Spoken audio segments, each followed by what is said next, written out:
All right, we're looking at P.15. So here the goal is to use knowledge of polynomials to find expressions and equations for geometric figures.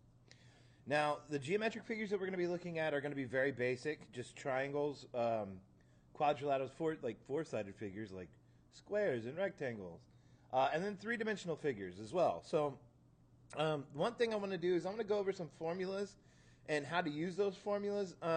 They're going to be on the page as well. The formula sheet I created is on under the modeling page on polynomials.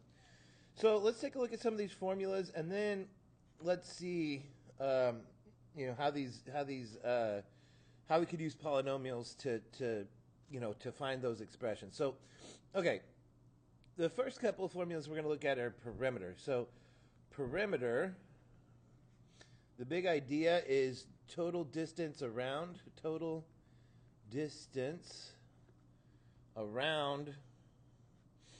a figure, right? And so if you had like a triangle, for example, you'd have this side, right? So each side, there's three sides. So the perimeter for a triangle, perimeter would equal side 1 plus side 2 plus side 3, right? Side 1, side 2, side 3. Add all three of those up and you'd have your perimeter.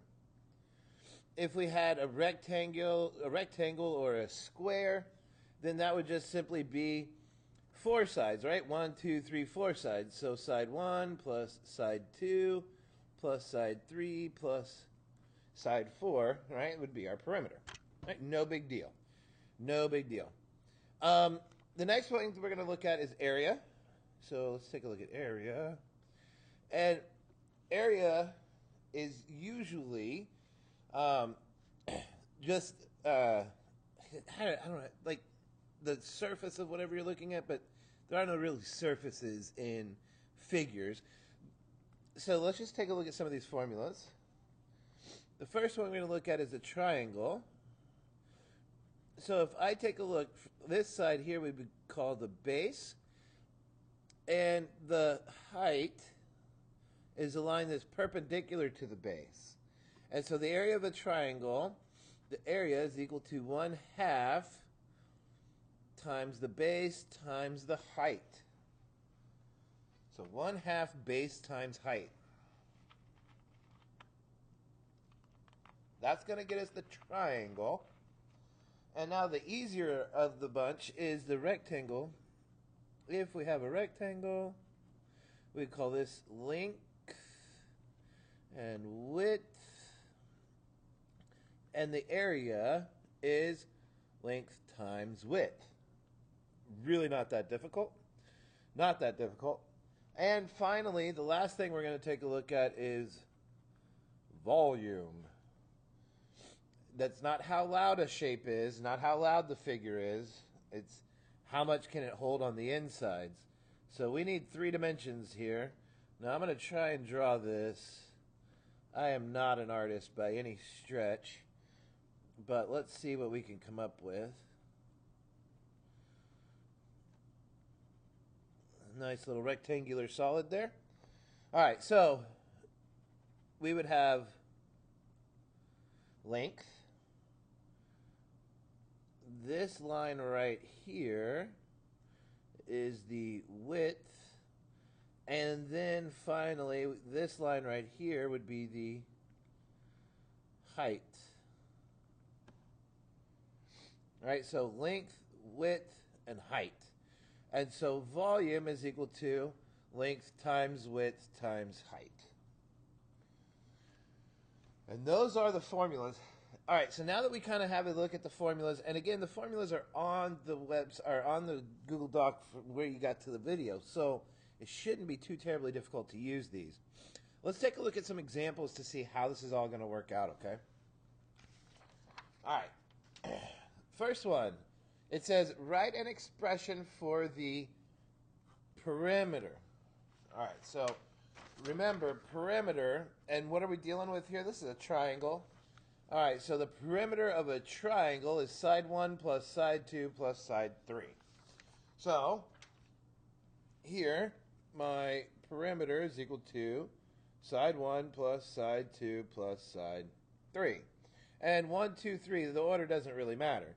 So whenever I go to do a problem like this, I want to put everything in parentheses just so that I know all of this is side 1 plus all of this. Well, let's go with 3x squared plus 2x minus 1. That's side 2. All right, so 1, 2, then side 3 is 5x squared minus 2x plus 6. All right, so my perimeter is side 1 plus side 2 plus side 3. And now, as you know with polynomial addition, right, we drop the parentheses. And we're going to, let me get this written out.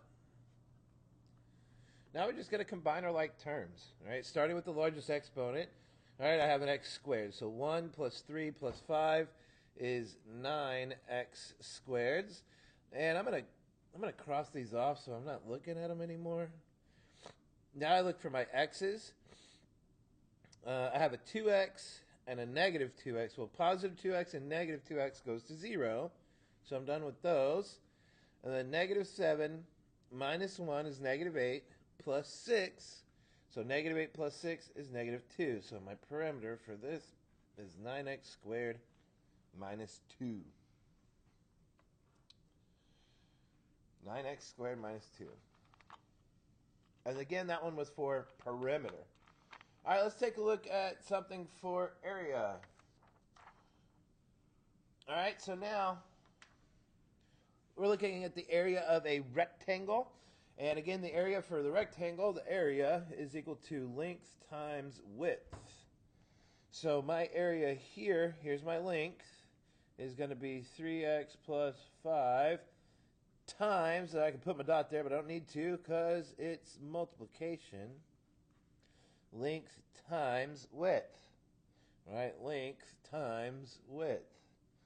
And now this is just simple multiplication. Right? Red Rover, send 3x on over. So 3x times x is 3x squared. 3x times 2 is a positive 6x. I'm done with the 3x. Now Red Rover, let 5 on over. 5 times x is a positive 5x. And 5 times 2 is a positive 10. And now I want to combine my like terms, so my area then is going to be 3x squared. 6 plus 5 gives me 11x's in the middle, and plus 10. All right? And finally, let's take a look at volume.